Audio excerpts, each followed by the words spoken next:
2005년 한 20대 여성이 경찰에 체포됩니다.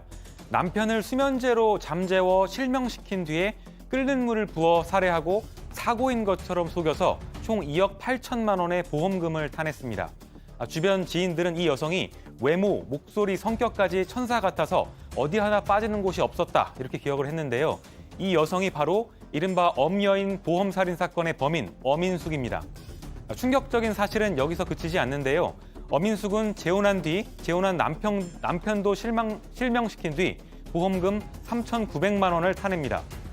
그녀의 악행은 자신의 어머니와 오빠에게까지 이어져서 두 사람도 실명하게 하고 불을 질러 화상을 입힌 뒤에 2억 원이 넘는 보험금을 또 타냅니다. 엄인숙은 끊이지 않는 보험 살인 사건의 원조격이라고 할 수 있는데요. 그녀는 형량을 줄이기 위해 마약 중독이었다 이렇게 변명을 했지만 정작 피검사에서는 마약 성분이 나오지 않았습니다.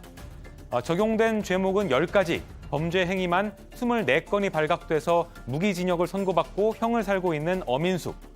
오늘 엑스파일에서는 보험사도 경찰도 막지 못했던 엽기적인 살인범 엄인숙에 대해 알아보겠습니다. 자, 이게 조금 2005년에 있었던 사건이라서 약간 좀 오래돼서 기억을 못 하실 수 있는데 이 고유정이 잡히기 전까지만 해도 여성 연쇄 살인범, 여성 흉악범의 아주 간판이 바로 이 엄인숙이었습니다. 자, 범행을 저질렀을 당시가 20대였어요. 맞습니다. 20대였고요. 고졸 때 보험 설계사로 잠깐 일한 걸로 알려져 있습니다. 그 뒤에 이런 범행을 계획한 걸로 보이는데요. 일단 2000년에 첫 남편을 수면제로 잠 재운 뒤에 실명을 시킵니다. 눈을 날카로운 걸로 찔러서 실명시킨 걸로 알려져 있는데 당시에 보험금이 사망보험금 이후로 이 실명보험금이 가장 컸다고 합니다. 그래서 아마 실명을 시켰던 걸로 보이는데요. 이후에는 실명된 남편한테 끓는 물을 붓기도 했고 흉기로 찔러서 사망하게 만드는데 보험사에는 알코올 중독인 남편이 자해를 했다, 흉기로 자해를 해서 숨졌다 이렇게 거짓 진술을 합니다. 이게 통하니까 같은 방법을 계속해서 이어가는데요. 재혼한 남편도 같은 방법으로 실명을 시켰고 이후에 친어머니와 친오빠도 실명을 시킵니다. 연이은 사고에 가족들은 의심을 했을 법도 한데 이렇게 총 받은 보험금이 2000년대 초반 당시에 5억 9천만 원이었습니다. 그래서 검거될 때까지 경찰도 보험사도 제대로 의심을 하지 못했던 겁니다. 자, 그런데 이제 경찰, 보험사 이게 비슷한 일이 계속 반복되면 의심스러워 할 법도 한데 이게 또 몇 번의 유사한 사건이 있고 나서야 잡혔단 말이죠. 그렇습니다. 이 보험사도 자체적으로 이상한 사건들, 이상한 경우에는 그 보험금 지급 안 하거든요. 그리고 경찰에다가 이야기를 해서 수사가 진행되게 하는데 이 사건 관련해서는 보험금이 지급됐어요. 그러면서 보험사의 당시 이야기는 의심은 됐다. 의심 가는 대목이 있었지만 물증이 없었기 때문에 확실한 증거가 없었기 때문에 일단 지급할 수밖에 없었다라는 입장을 밝히고 있고요. 그리고 가족들에 대한 연쇄적인 범행 후에 이제는 그 범행 범위를 그 가족 외로 넓혔습니다. 당시에 그 자기 집에서 파출부로 이제 가사도우미로 일했던 40대 여성 집에 불을 질렀습니다. 그러면서 그 여성 가족들이 숨지고 세상에. 다치게 했는데요.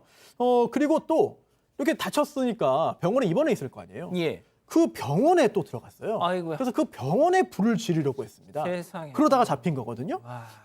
결국은 뭐 우리가 엄여인이라고 하니까 나이가 굉장히 많은 것처럼 느껴집니다만 그렇죠. 29에 이제 판결을 받은 겁니다. 이야. 굉장히 어린 나이에 이런 일들을 다 저지른 거죠. 세상에.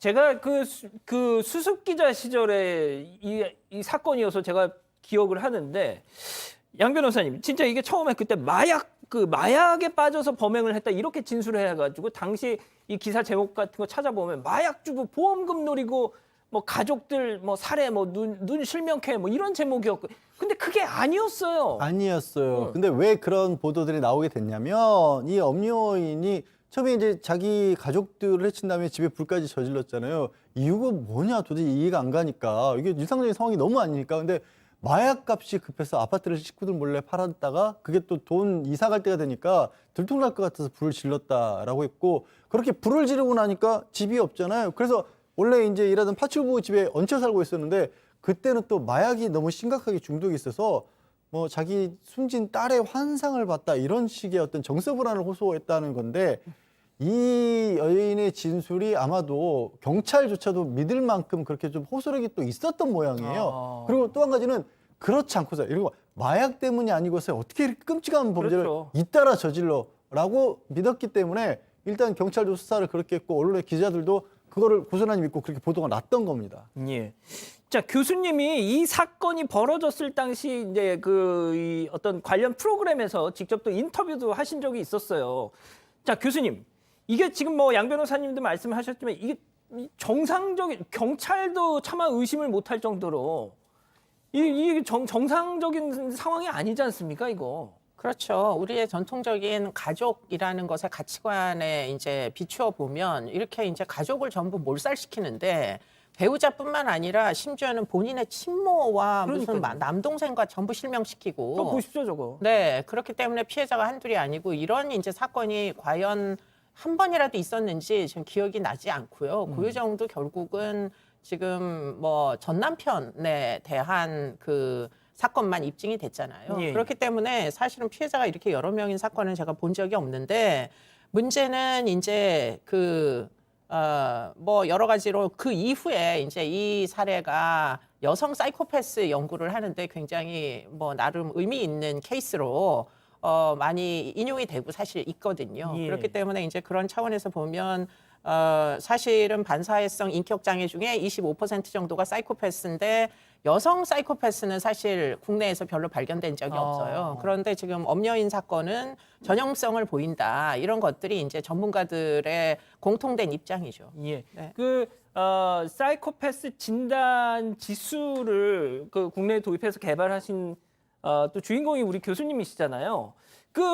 제가 여기 자료에 보면은 40점 만점 테스트 40점 만점에서 거의 40 만점을 받았다고. 근데 그것은 지금 약간 지금 뭐 뭔가 오류가 약간 있을 수 있습니다. 예, 왜냐하면 이 사건이 2005년도 사건이에요. 그런데 이제 그 PCR이라는 도구가 국내에 이제 제대로 연구를 통해 가지고 타당도가 확인된 건 2007년, 8년 이 정도부터이거든요. 그렇기 때문에 지금 이제 그 당시에 실무자들이 지금 이 사건이 워낙 희귀하니까 사실 영분판을 가지고 이제 평가를 가채점을 아마 해본 것으로 보입니다. 예. 그랬더니 거의 만점에 가깝다 이런 결론이 나왔었다 이런 얘기로 보입니다. 그렇군요.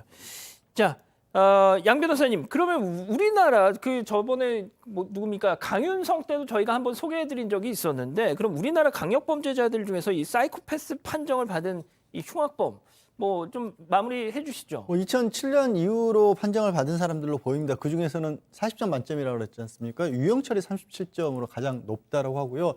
지금 좀 전에 얘기한 강윤성도 30점 이상이라고 합니다. 그 두 사람이 제일 높은 편에 속하고 정남교 조두순이 29점, 강호순도 27점, 또 어금니아빠로 알렸던 이영학이 25점이었는데요.